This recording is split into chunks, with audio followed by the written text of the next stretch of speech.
berdoa. Saya juga Mari sudah kita masukkan di live stream. Silakan.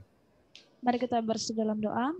Terima kasih Bapak buat kasih setiamu Tuhan pada pagi hari ini. Semoga pada pagi hari Tuhan kami kembali belajar Tuhan, kiranya Engkau sertai dari awal hingga pada akhirnya Tuhan. Kau berkati juga Pak Jusaka yang Tuhan yang akan mengajar kami Tuhan. Kau berkati juga kami Tuhan supaya kau boleh mengerti dengan setiap apa yang pelajaran disampaikan kepada kami Tuhan. Kami serahkan pelajaran kami ke dalam tangan kasih-Mu hanya dalam nama Tuhan Yesus. Haleluya. Amin. Ya, selamat Amin. pagi Pak Yusak. Saya sudah Pagi. berani muncul sekarang ini, tapi masih bekas-bekas scarnya ada di Ya. bekas jatuh. Oh. Oke, nggak apa-apa. Silakan kalau begitu kita bisa mulai. Oke. Pak Yusak. Selamat pagi semuanya.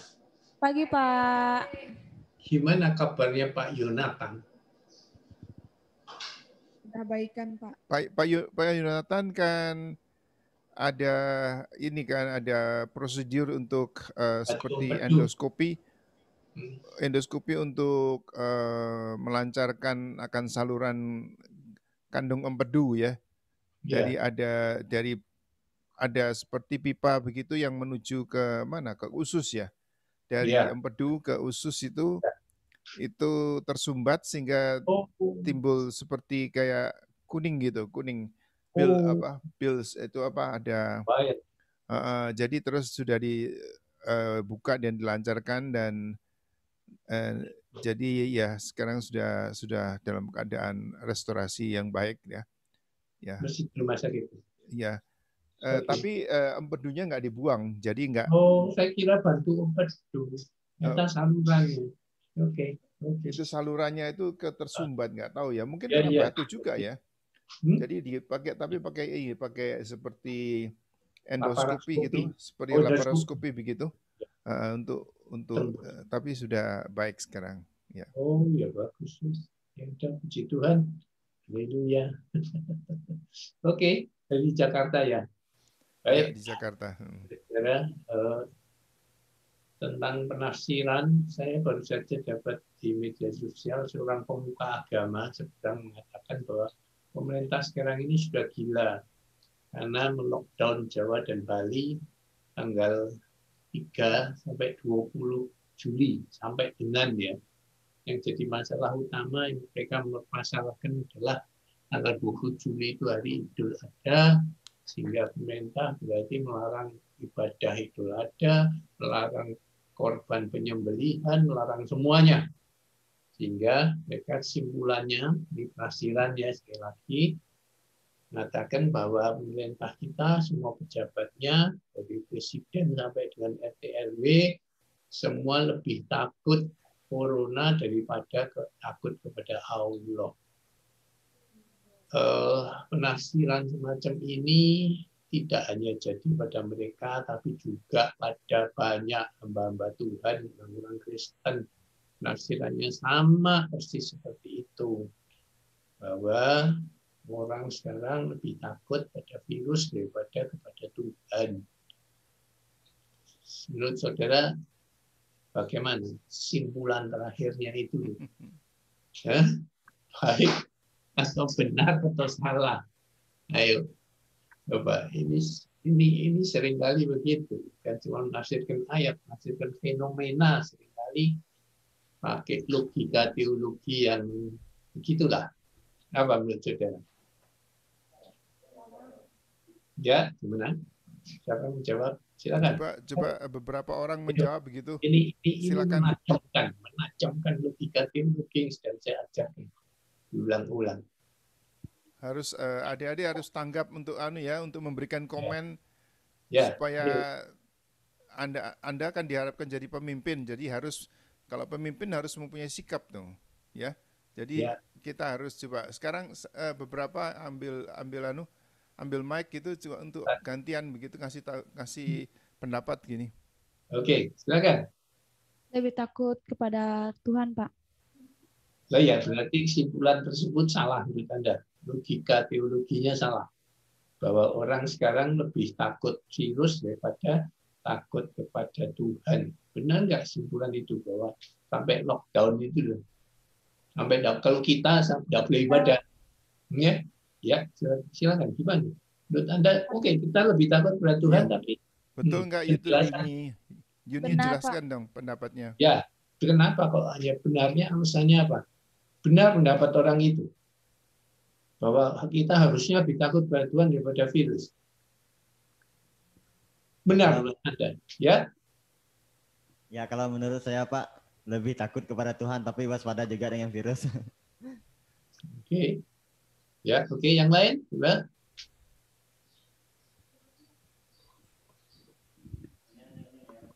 Ya, hampir sama sih Pak, lebih takut kepada Tuhan, ya waspada juga untuk mematuhi segala protokol kesehatan.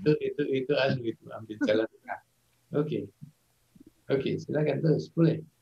Yang lain belum? Silakan, ayo. Yang depan, silakan. Setiap orang harus punya pendapat begitu. Nggak boleh hanya ngikut aja, tapi mempunyai pendapat gitu. Ya, supaya Anda ketahuan belajarnya. Sudah nangkep dari saya enggak gitu ya. Silakan. Ya, saya mau jawab Pak. Ya. Pertama, kita emang lebih takut pada Tuhan, tapi kita juga kenapa manusia lebih juga takut kepada virus, karena kalau virus kan kita udah melihat dari berapa lewat televisi atau sebagainya di berita gitu kan. Jadi juga banyak kita melihat kan udah banyak kan berjatuhan, karena apa ya, orang banyak lebih takut kepada virus, karena virus kalau udah kita kena kan langsung itu kan, kalau orang tidak kuat fisiknya langsung meninggal gitu Pak. Jadi orang itulah mengapa takut pada virus gitu. Ya memang kita takut sama Tuhan gitu kan, tapi kita harus waspada juga gitu Pak. Oke, lain belum, paling belakang. Belakang belum. Ayo Agape, Anis kasih pendapat dong, Anton. Silakan. Ya, menurut saya memang betul manusia harus takut kepada Tuhan, tapi kita sebagai manusia kenapa takut juga dengan virus, karena takut virus mematikan, Pak. Oke, jadi pemerintah kita gila, betul ya? Pemerintah kita gila. Kalau gitu, karena pemerintah kita lebih takut pada virus daripada pada Tuhan. Ayo, betul nggak gitu? Ayo, kasih jawaban yang tegas dong. Apakah pemerintah kita gila begitu? Ayo. Logis. Intelektualnya biasa juga. Oke, silakan belum? Saya, Pak.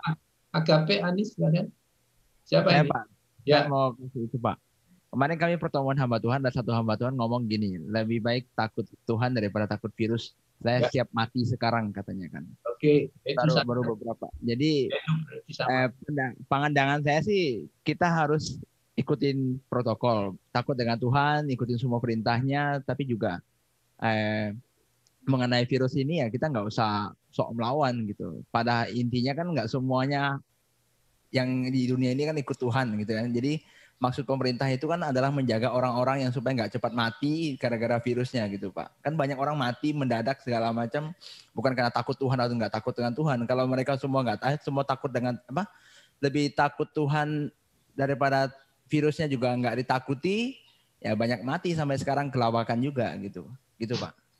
Tadi ada satu kalimat yang sedikit nyelip, yang lain-lainnya bagus, bahwa tidak semua orang ikut Tuhan.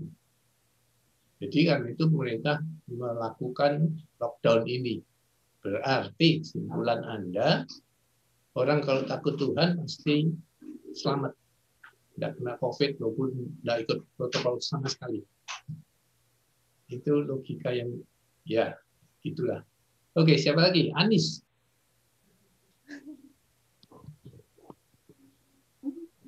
Kalau saya Pak, tentu kita takut sama Tuhan Pak. Tapi kalau pemerintah bukan berarti pemerintah gila juga. Maksudnya pemerintah kan menjalankan bagiannya, yaitu untuk melindungi rakyatnya. Tapi kalau kita ya tetap kita takut akan Tuhan, karena hidup mati kita kan di tangan Tuhan. Jadi menurut you perlu pakai prokes nggak?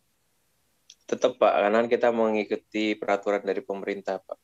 Ya, bukan karena takut sama virus ya? Bukan, Pak. Oke. Ya. Lainnya yang belum? Sudah semua? Anton, itu Anton belum jawab tuh Anton. Iya Pak, saya Ya. mau jawab. Kalau menurut saya sih, kalau virusnya dari Tuhan ya takut juga sih. Berarti kan Tuhan izinkan gitu, virusnya terjadi gitu sih. Menurut saya. Ya. Oke, bagus. Ya, semua dari pandangan ya. Jadi ini logika yang menurut saya enggak logika teologinya lemah atau enggak nyambung gitu. Atau dengan lain kataan mengkaitkan dua hal yang enggak berkaitan dikait-kaitkan gitu loh. Ini yang paling sering dilakukan oleh orang dalam penafsiran. Jadi antara takut sama virus sama takut Tuhan adalah dua hal yang sama sekali tidak perlu dikait-kaitkan. Ya, tadi bagus sekali Anton. Kalau ini memang rencana Tuhan dan Tuhan melalui pemerintah merentahkan untuk ikutin prokes, ya kita harus ikutin. Contohnya di Alkitab, ketika Tuhan mau membunuh semua anak sulung, ya di Mesir, itu bangsa Israel juga masih di Mesir dengan malaikat mautnya, maka Allah merintahkan bangsa Israel untuk mengoleskan darah di ambang pintu setiap rumah mereka. Ya kan? Berarti mereka harus mengikuti 100% arahan Tuhan itu supaya selamat. Nah, penafsirannya menurut saya kalau memang sekarang lagi meledak sekali di Indonesia, sekarang kan meledak sekali. Setiap hari rekor terus. Kasus positifnya rekor terus. Yang mati juga rekor terus. Berarti lantas pemerintah, Tuhan melalui pemerintah. Kan kita tahu pemerintahan semua Tuhan yang mengangkat dan menjatuhkannya. Jadi semua aturan yang dikeluarkan pemerintah itu dari Tuhan. Dan itu tidak boleh dilawan.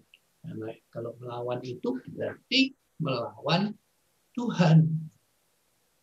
Jadi ini bukan karena mana lebih takut sama Tuhan, takut sama virus atau takut sama Tuhan, itu ya jelas kita lebih takut kepada Tuhan daripada pada virus. Tetapi yaitu tadi mencobai Tuhan. Kalau Anda tidak setuju lockdown, tidak setuju prokes, tidak setuju vaksinasi, itu berarti melawan, mencobai, menantang Tuhan. Bukan lebih takut pada Tuhan, kosong itu.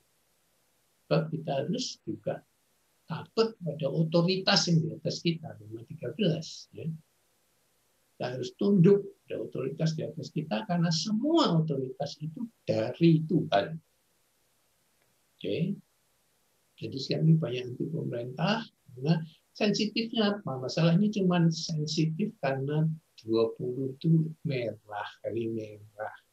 Hari besar mereka yang sangat signifikan. Kok termasuk hari lockdown? Karena memang logikanya memang satu sedikit, itu biasanya lockdown itu 14 hari, ya kan? Untuk kesehatan kan karantina itu 14 hari. Ini tanggal 3 sampai 20 berarti 17 hari. Jadi seakan-akan dicari-cari untuk kena tanggal merahnya mereka. Ini yang membuat mereka sensitif sekali. Tapi memang pada dasarnya kesalahan penafsiran dan logika teologis. Oke, orang Kristen sama juga. Banyak hamba Tuhan nantangin kan. Kalau hamba Tuhan nantangin ya saya juga ingin balas nantang. Mereka yang enggak, yang gitu-gitulah mendapatnya yang gitu. Oke, suruh mereka melayani, masuk ke ICU orang yang sakit COVID berat sekali. Suruh tumpang tangan, suruh peluk-peluk mereka, suruh mendoakan 1 jam di situ, terus cium-ciuman, silakan. Kalau mereka lebih takut Tuhan daripada lebih takut pada tidak takut sama virus sama sekali. Gitu ya, berani nggak itu mereka melihat tantangan seperti itu? Pak Yusak, saya mau kasih komen, boleh nggak? Silakan. Seringkali ada usaha dari pihak-pihak tertentu yang ingin mengobarkan sentimen agama. Ya itulah. Jadi sebetulnya mungkin juga mereka tapi mereka bisa mengerti ini, tapi mereka justru memakai ini ada sebagai satu senjata untuk bisa mengaitkan dan membangkitkan ini sentimen itu, jadi memakai itu supaya rakyatnya marah itu. Jadi kan itu seringkali dipakai oleh pemimpin-pemimpin yang kurang memakai akal sehat itu, tapi justru emosinya yang wah ini ini jadi melawan Tuhan ini. Jadi marilah kita perangi, marilah kita itu sebetulnya membodohi. Itu kalau saya pikir ada unsur begitunya. Ya sengaja mereka tahu itu strategi politik lah, strategi politik untuk menyudutkan pemerintah. Semua dipakai peluru semacam itu sekarang. Oke, kita sekarang bicara tentang ayat kita ya. Mari saya akan share screen saya. Oke. Iya. Ini screen saya. Jadi kita sedang belajar sekarang tafsir ayat ya, yang minggu lalu saya berikan pada Anda, yaitu Roma 9 ayat 13 yang bunyinya cukup kontroversi ya. Seperti ada tertulis, aku mengasihi Yakub tetapi membenci Esau. Ya, ini akunya Allah. Jadi kan pertanyaannya itu apa maksud ayat ini sesungguhnya kan? Dan benarkah Allah yang adalah kasih dapat membenci seseorang? Seseorang itu manusia ya, yang diciptakan dia. Jadi akhirnya mengapa ayat itu mengatakan dia membenci Esau? Gimana menjelaskan ini? Ini adalah bukan ayat yang mudah dijelaskan. Banyak penafsiran Anda yang kacau gitu ya keluar. Tapi semua rata-rata bagus. Pada umumnya kesalahannya adalah nomor satu saya ingin memberikan apresiasi benar kan pada semua Anda. Kali ini 2-3 hari sudah ada yang ngirim jawabannya. Bagus sekali. Biasanya selalu last minute ya. Biasanya selalu last minute. Yang lebih duluan 1 hari biasanya Agape dan Anis. Sekarang ini paling akhir dia. Yang lain sudah lebih dulu. Bagus, ada kemajuan sekali. Terima kasih atas tepuk tangan untuk Anda sendiri. Karena ini satu progres lagi, next level. Setiap kali seperti ini, Anda next level. Amin, amin. Iya, dan itu saya sengaja, saya paksa. Ya, karena ngajar memang gitu, harus sedikit paksa. Manusia kalau udah sedikit paksa, santai lah. Udah pasti itu. Oke? Jadi, seperti sekarang ya COVID juga, Tuhan sedikit maksa, sebagai makin menempel, makin lekat pada dia. Cuma itu kan. Ya kan? Kalau udah dikasih ini kan kita santai. Kurang berdoa, kurang baca Alkitab, dan sebagainya. Oke, jadi banyak yang mengkaitkan ayat ini dengan keselamatan, yaitu Yakub yang diselamatkan, Esau tidak diselamatkan. Yakub dan seluruh Israel masuk surga, artinya Esau dan bangsa Edom semua masuk neraka. Waduh, bahaya sekali kan? Tafsirannya seperti ini, benar nggak? Oke, ini nggak ada hubungan dengan keselamatan ayat ini. Ya, ayat ini tentang pilihan. Favoritnya Allah itu siapa? Favornya, ya kan? Lalu setelah itu banyak kan mengkaitkan, mengatakan disambung ya, setelah mengatakan Yakub selamat, Esau tidak selamat, lalu selanjutnya mengatakan Yakub gagal ternyata, bangsa Israel maksudnya gagal dalam arti mereka menolak Yesus sehingga keselamatan itu diberikan pada bangsa lain. Loh, ini kan kontradiksi jadinya. Tidak boleh. Penafsiran ayat tidak boleh kontradiksi. Ya. Berarti Anda kontradiksi pada penafsiran Anda sendiri gitu. Yakub yang diselamatkan, tapi tiba-tiba Anda berkata Yakub ternyata tidak jadi selamat karena menolak Yesus. Waduh, ini kacau banget. Ini bicara logika teologi, ya. Logika teologinya masih perlu diasah lagi. Jangan bikin kontradiksi sendiri. Ini kalau berapologetika sama agama lain bisa hancur Anda. Kontradiksi ya. Allah membenci ketika ada yang mengatakan kenapa Allah benci Esau? Allah benci ketidakpercayaan Esau. Ya.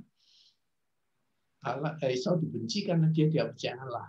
Tidak ada bukti sama sekali. Yang kita pada tidak ada satupun ayat bahwa Esau itu tidak percaya Allah. Tidak ada sama sekali.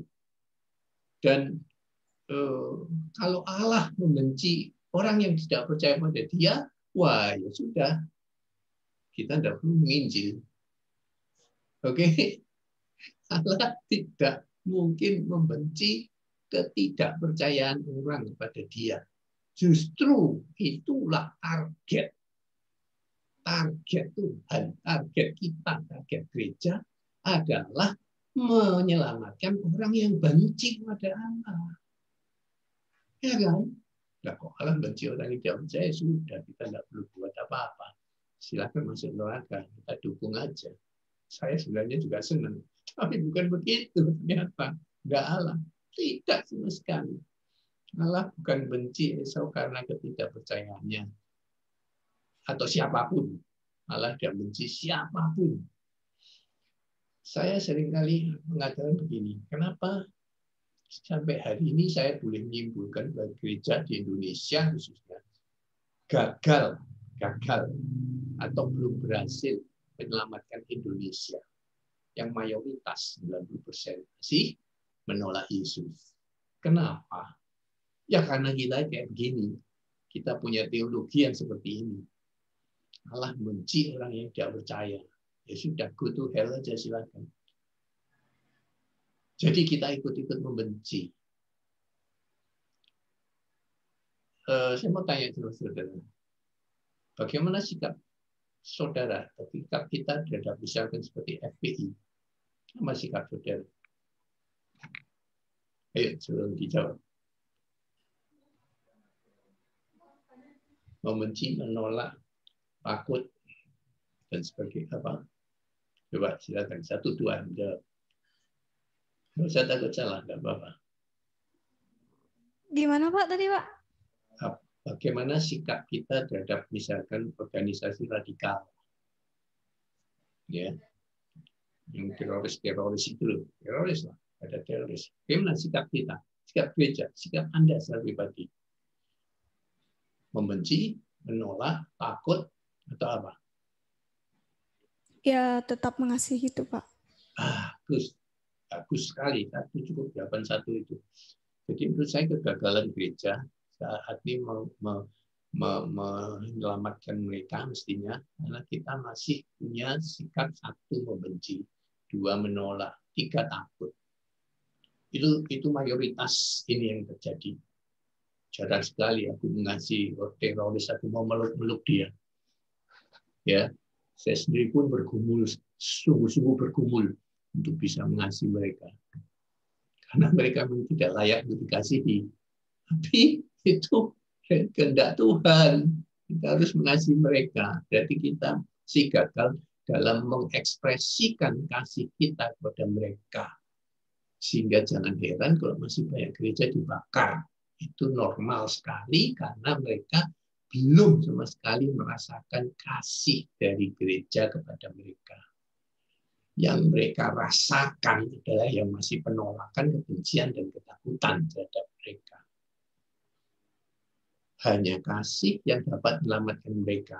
Titik, itu saja. Sebelum kita dapat ngasih mereka dengan sungguh-sungguh, ya tidak mungkin kita bisa memenangkan mereka. Tidak bisa kita menangkan mereka. Tanpa kasih. Hanya kasih. Oke. Jadi Allah benci Esau, ada lagi yang mengatakan dalam papernya Allah benci Esau karena Esau membenci Allah. Ini juga tidak ada bukti. Ya, ini logika teologi yang dicari-cari. Tidak ada sama sekali ayat pendukungnya. Lalu ada yang mengatakan banyak ayat dalam Alkitab yang mengatakan Allah benci ini, Allah benci itu, Allah benci ini dan itu. Sehingga simpulannya Allah memang sifat Allah, salah satu sifat Allah. Allah punya sifat membenci. Ini simpulan lagi yang salah. Karena saya juga menyelidiki hal itu. Itu saya ayat ini mau saya tafsirkan, saya juga membuka dengan elektronik ya, konkordansi elektronik, semua ayat yang mengandung Allah membenci. Dan setelah saya buka semuanya itu Allah membenci kejahatan dan dosa. Dalam berbagai variasinya, kejahatan apapun juga, dosa apapun, itu semua kalimat ayatnya selalu mengatakan Allah membenci hal yang buruk, yang jahat, yang dosa. Selain kecuali ini tadi, Roma 9:13 dan Maliaki yang ayat paralelnya. Jadi yang paling berbahaya adalah menyimpulkan Allah memang mempunyai sifat benci. Ini salah sekali. Ini mutlak salah total. Ya, sesat 100%. Karena Allah adalah kasih dan itu absolut 100% benar. Jadi tidak mungkin Allah yang kasih 100% absolut tadi kasihnya, agape kasihnya, itu punya sifat benci, itu sama sekali tidak mungkin. Itu secara logika teologi sama sekali salah. Yang dibenci Allah adalah dosa dan segala kejahatan. Nah, karena itu kita harus menjelaskan kenapa di sini dia mengatakan membenci Esau. Itu penjelasan paling sulitnya. Oke? Jadi satu, banyak yang mengambil konteks ayat ini, perikop ini, Roma 9 ini apa? Ya. Roma 9 ini pertama konteksnya diambil aslinya dari ayat aslinya di Perjanjian Lama di Maliaki 1 ya. Semua sudah bisa mengutip itu dengan baik. Di mana konteksnya Allah sedang menjelaskan kepada umat pilihannya, yaitu Israel, betapa besar kasihnya kepada mereka. Dibandingkan bahkan pada saudaranya sendiri. Saudara kembarnya. Esau itu saudara kembar ya. Esau Yakub itu saudara kembar. Dia pakai sebagai perbandingan ini. Kalau dibanding Esau, kasihnya pada Israel lebih mengasihi Yakub, ya kan? Apalagi kalau dibanding bangsa lain, itu sudah tidak usah cerita lagi. Itu konteksnya pertama ya. Maliaki 1 ayat 1-3. Ucapan ilahi firman Tuhan pada Israel dengan perantaraan Maliaki. Aku mengasihi kamu. Firman Tuhan ya.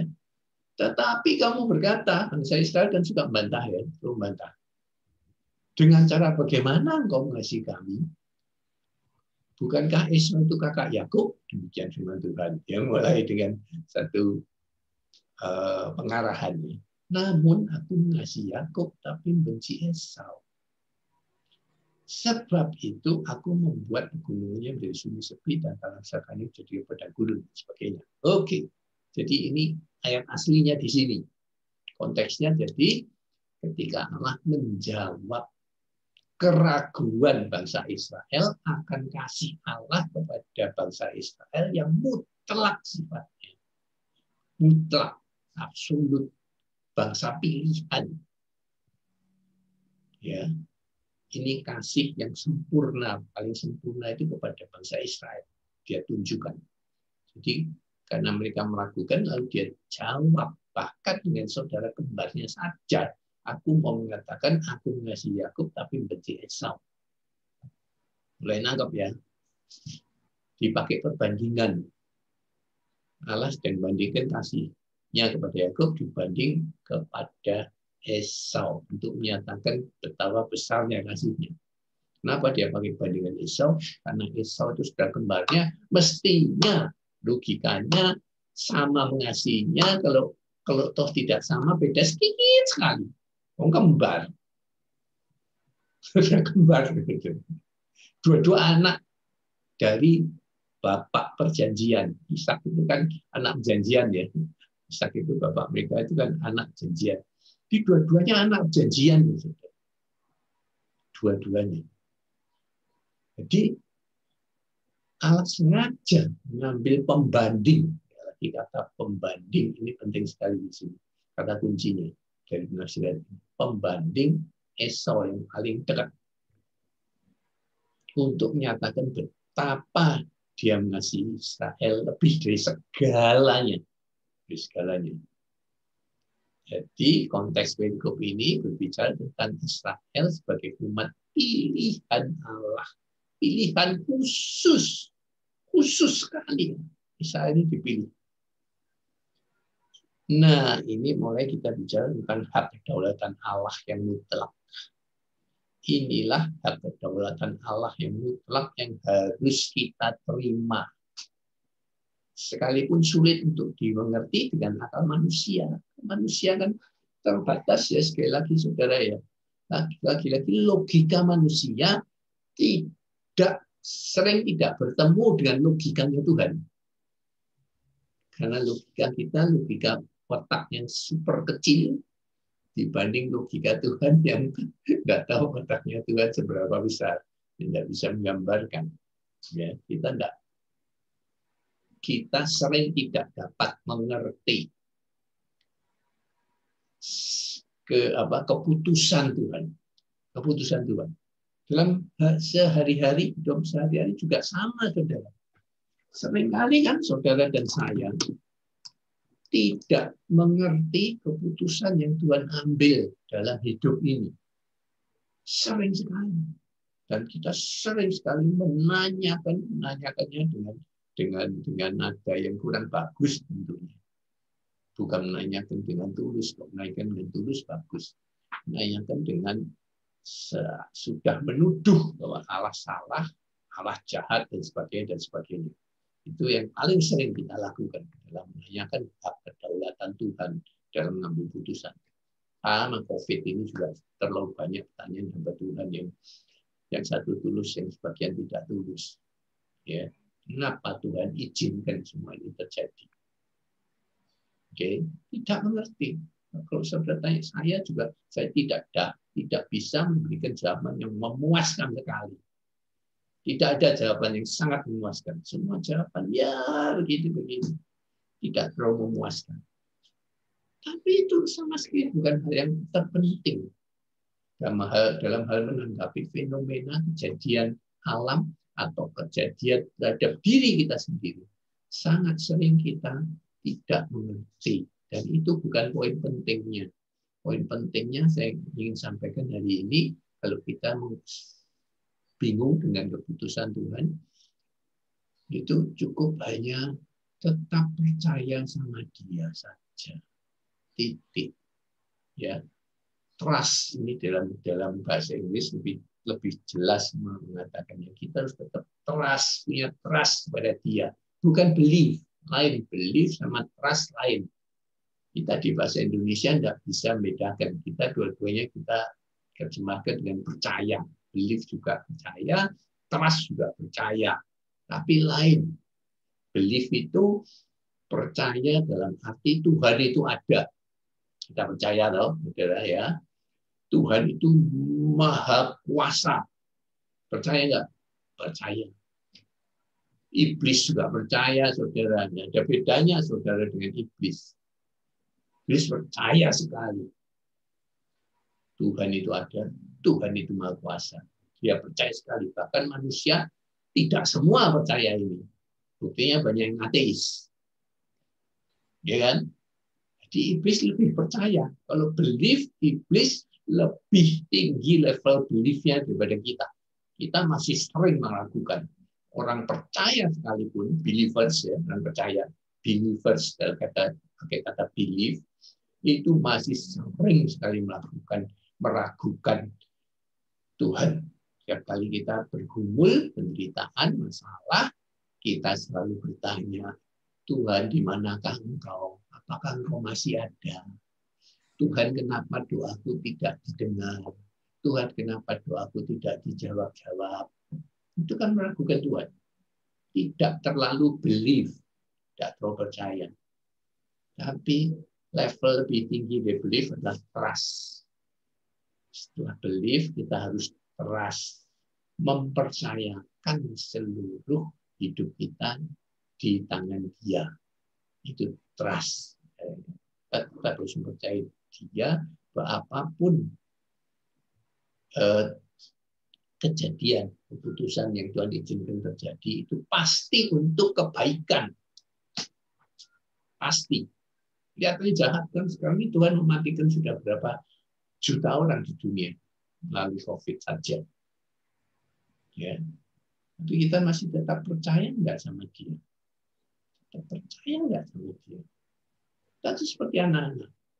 Nanti kalau sudah mengalami jadi orang tua ya, anak kecil kita suka nggak trust sama kita, kadang-kadang nggak trust sama kita. Ya, kalau dia ulang tahun misalkan, Pak, aku ulang tahun minggu depan, minta sepeda BMX. Lantas kalau orang tuanya bilang, enggak nak, jangan. Ya, entah alasan apa, enggak punya uang atau apa. Saya paling sering dengar alasan itu waktu kecil. Atau lebih baik aku belikan kamu buku. Marah biasanya. Ngambek itu, berapa hari ngambek. Tidak mau papa jahat, mama jahat. Pernah ngalami sebagai anak? Itu persis. Ya, itu persis. Seperti sikap kita orang dewasa terhadap Allah Bapa. Sering kali seperti itu. Kalau kehendak kita tidak dituruti, wah, langsung kita bilang, Bapak jahat, Mama jahat. Apalagi kalau anak muda. Udah pacaran, udah jatuh cinta banget, lalu diputus. Patah hati. Wah, biasanya itu kalau orang percaya, anak Tuhan, langsung ninggalin gereja. Kalau pelayanan, berhenti pelayanan. Kalau dunia percaya, itu tidak percaya lagi. Karena Tuhan jahat. Tuhan jahat sama aku. Kita tidak ngerti. Seringkali nanti setelah beberapa tahun kemudian, dia ada pacar baru yang akhirnya menjadi suaminya. Itu adalah suami yang terbaik. Lebih baik daripada dulu yang Tuhan putusin. Itu kadang-kadang sadar. Tapi juga kadang-kadang enggak. Ya, kadang-kadang kita tetap tidak sadar. Ini orang yang setelah dapat suami baru pun bilang, aduh, mantanku dulu lebih baik. Masih seperti itu. Haleluya. Itu kejadian anak muda. Ini ayatnya, konteksnya. Ya, masih di pasal 9. Sekarang kamu akan berkata padaku, jika demikian, apalagi yang masih disalahkannya. Sebab siapa yang menentang kehendaknya? Siapakah kamu, hai manusia? Maka kamu membantah Allah. Dapatkah yang dibentuk berkata pada yang membentuknya, mengapakah engkau membentuk aku demikian? Ini ayat yang menjelaskan bahwa pilihan Allah pada Yakub, di mana dia mengasihi Yakub tapi benci Esau, itu adalah hak penuh Allah. Kalau dia suka begitu, ya begitu. Kita tidak perlu mempertanyakan, apalagi meragukan, apalagi membantahnya. Sebab siapakah kamu, hai manusia? Maka kamu membantah Allah. Ya. Oke, jadi hak kedaulatan Allah itu mutlak sepenuhnya. Dia mau berbuat apa saja boleh. Dia mau mengasihi siapapun boleh. Oke.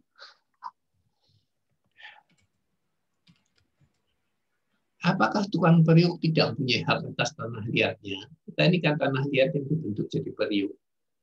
Apakah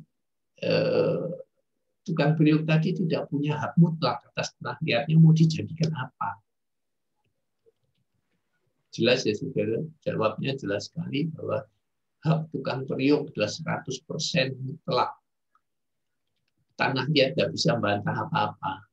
Kita harus bersikap seperti tanah liat yang dibentuk-bentuk, diremet-remet, terus diapa-apain semua itu, kita tidak punya hak apa-apa. Karena memang kita tidak bisa apa-apa dibanding Tuhan, tukang beriuk kita.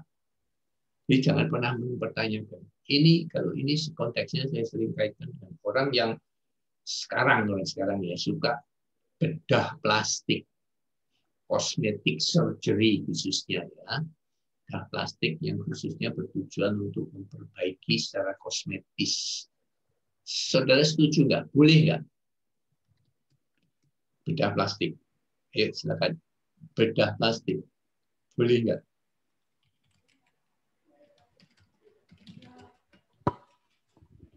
Enggak, Pak. Tidak boleh. Kenapa? Tidak boleh. Karena nggak ada gunanya, Pak. Oh, ada. Dari tidak punya pacar bisa punya pacar 1000. Tapi kan kalau ya silakan terus. Ada gunanya, bukan tidak ada gunanya. Kalau tidak ada gunanya orang tidak lakukan. terkadang orang memberhalakan kecantikan, Pak. Oke, ya kan apa salahnya? Supaya cantik, kalau supaya jelek kan ya tidak bagus. Kalau supaya cantik, apa salahnya?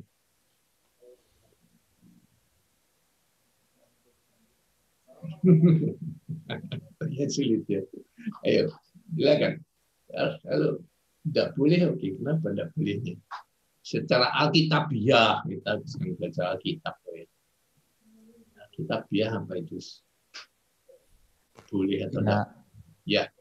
Menurut saya, Pak, kenapa enggak boleh ya? Karena Tuhan telah menciptakan kita sempurna, Pak, sesuai dengan gambarnya.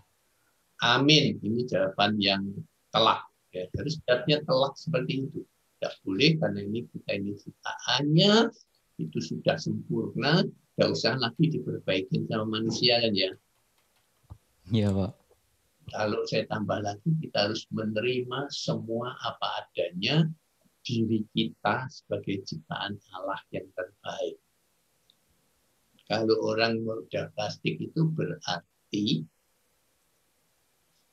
mengatakan, secara langsung ya, mengatakan ciptaan Tuhan tidak sempurna. Aku diciptakan cacat. Hidungku pesek. Rambutku tidak ikal. Dan sebagainya. Aku pendek. Tuhan tidak sempurna, jadi aku harus perbaiki sendiri. Ini kesalahan terbesarnya. Tidak mengucap syukur atas segala yang Tuhan berikan pada kita sesuai porsi masing-masing. Apakah yang tadi mengatakan kita ciptaan sempurna, kita ada orang paling ganteng di seluruh dunia? Tidak juga. Benar nggak? Tidak ya, juga. Pak. Tidak juga. Paling cantik di dunia kamu. Tidak juga. Di situ kita harus belajar, kita bisa menerima apa adanya. Ada yang dikaruniakan dengan kecantikan. Akhirnya ya. Ada yang dikaruniakan kecantikan batiniah. Ya kan? Ada yang diciptakan dengan muka yang menyenangkan. Ada yang dengan muka menyeramkan. Ya kan? Beda kan? Tapi, tanya dulu, Pak. Ya, coba. Ya.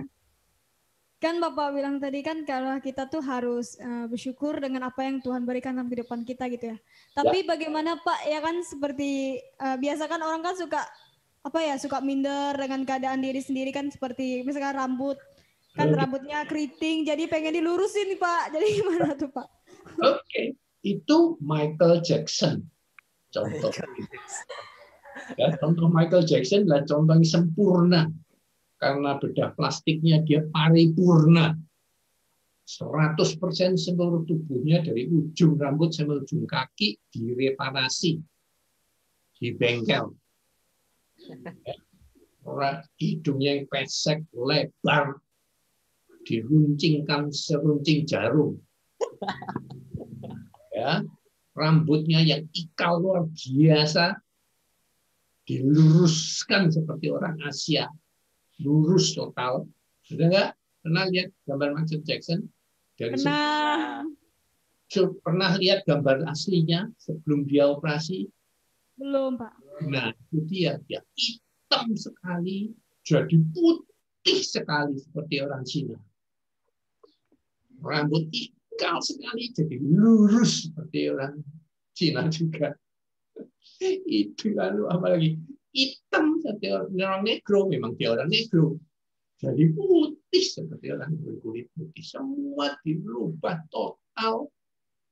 Itu salah satu sebab kematian dia dini. Saking ekstremnya.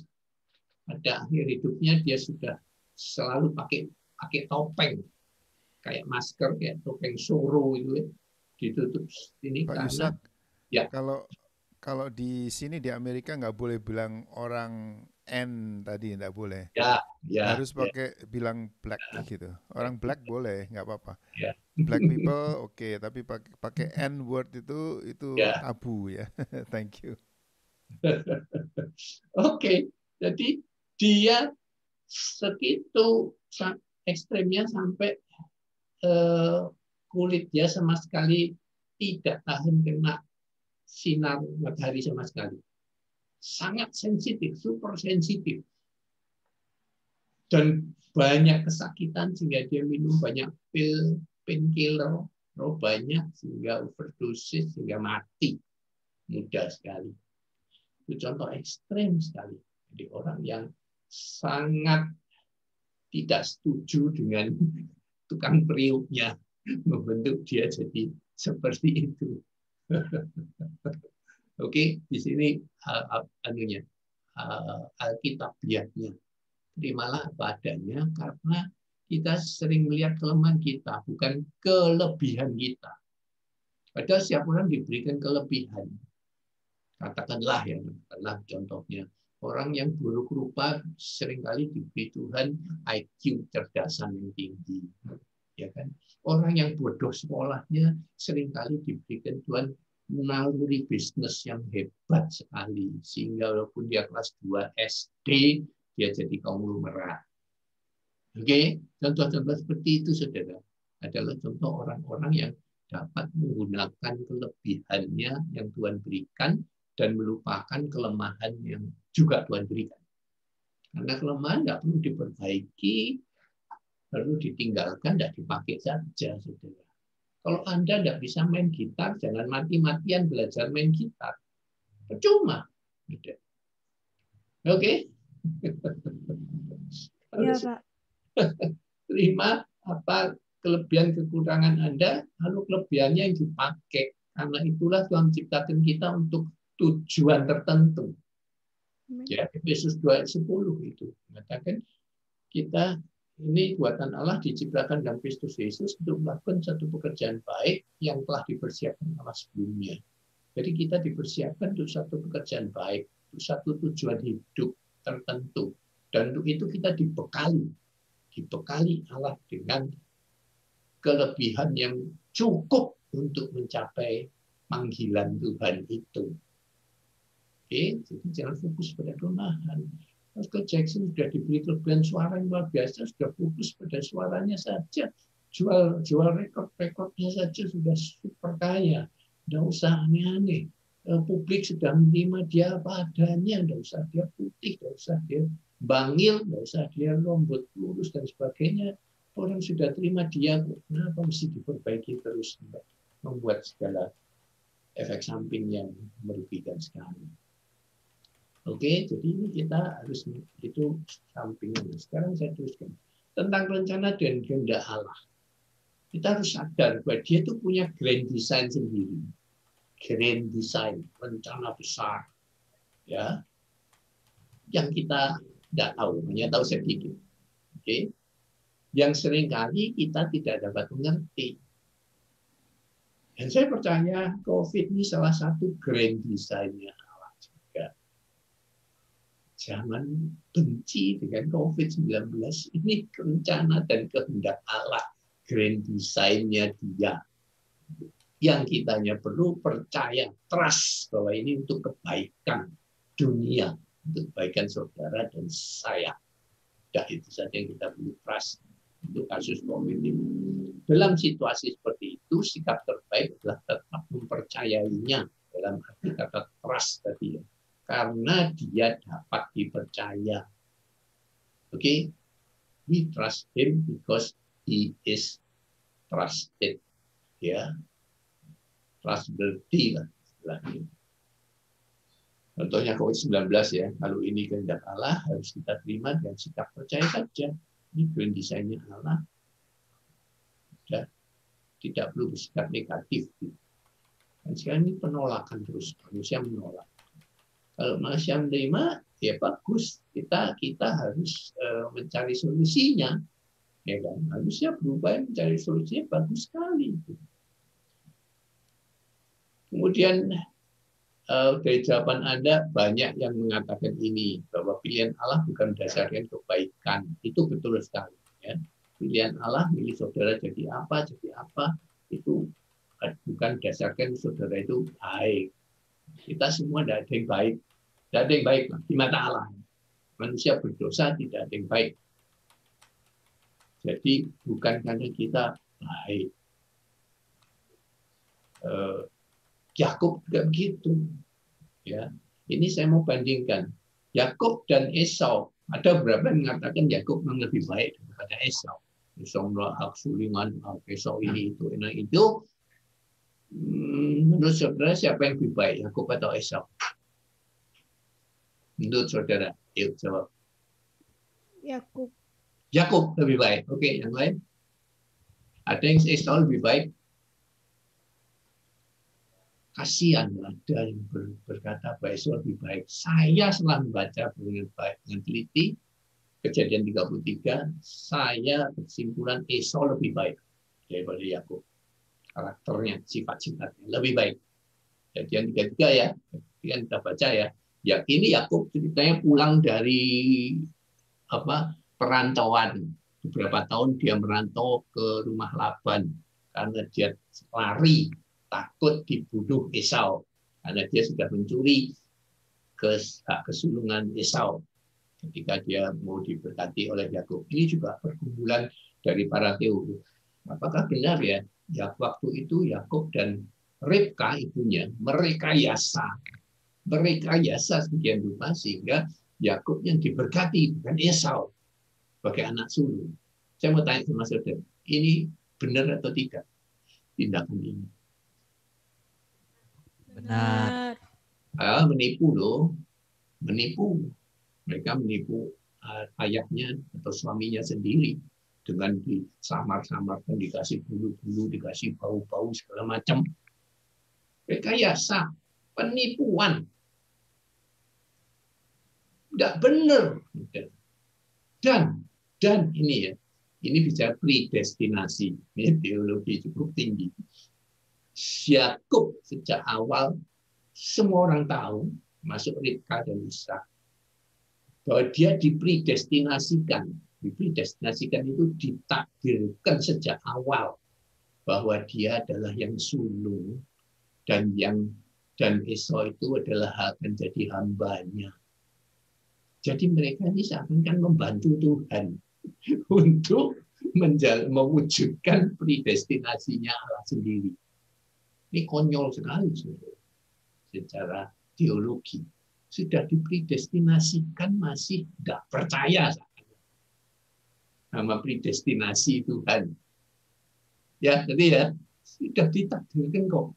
Kenapa mesti dibantu lagi? Tuhan sudah menetapkan dan memutuskan sebelumnya. Lalu terjadilah akibatnya jelas sekali. Yakub harus lari karena dia menipu kakaknya. Beberapa tahun dia setelah kaya berhasil, dia kembali. Tapi kembali dengan ketakutan. Baca saja ayat 33 di rumah dan kita akan lanjutkan minggu depan. Kalau ada pertanyaan boleh ditanyakan. Tapi kesimpulannya tadi kita bacakan, nanti sudah baca semua Kejadian 33 ini.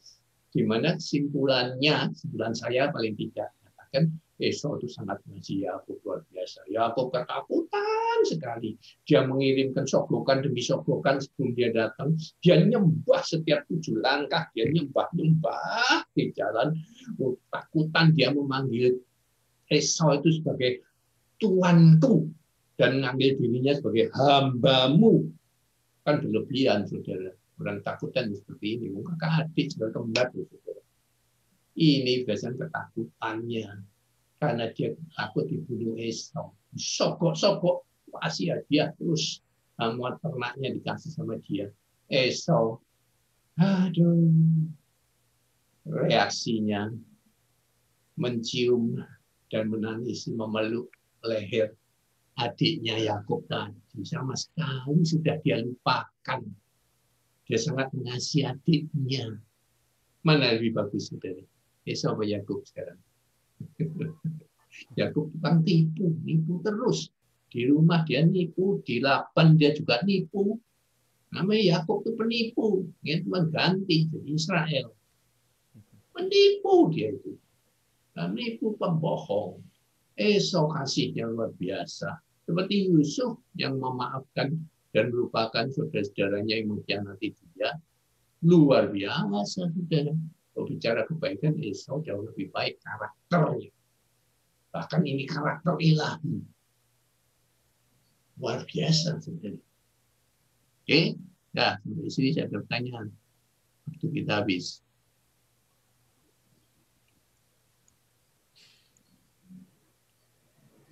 Ya, terima kasih Pak Yusak.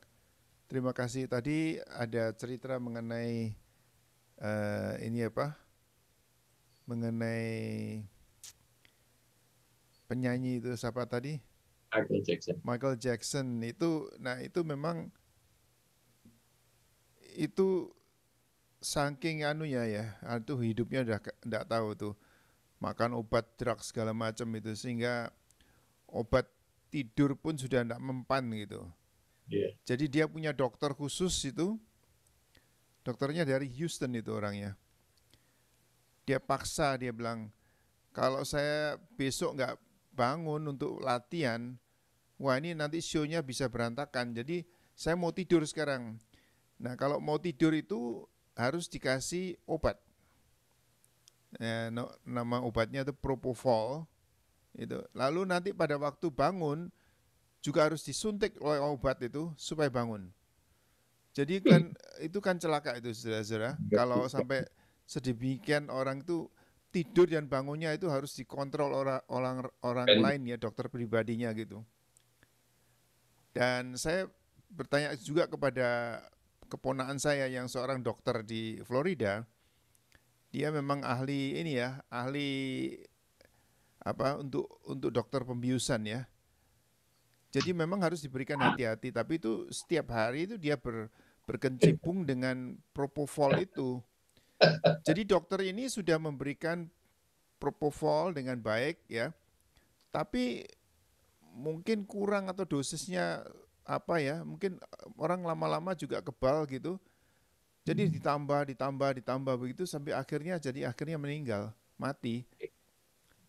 Jadi nah itulah celakanya kalau hidup kita itu sudah di tangan obat gitu ya, sehingga untuk tidur perlu dikasih obat, untuk bangun juga harus disuntik supaya aduh itu celaka itu hidupnya. Jadi saudara-saudara kalau kita dikasih bisa tidur itu anugerah Tuhan. Ya cuman itu aja komen saya Pak Yusak tadi. Amin. Yuk silakan salah satu berdoa, silakan. Ya baiklah, mari kita berdoa.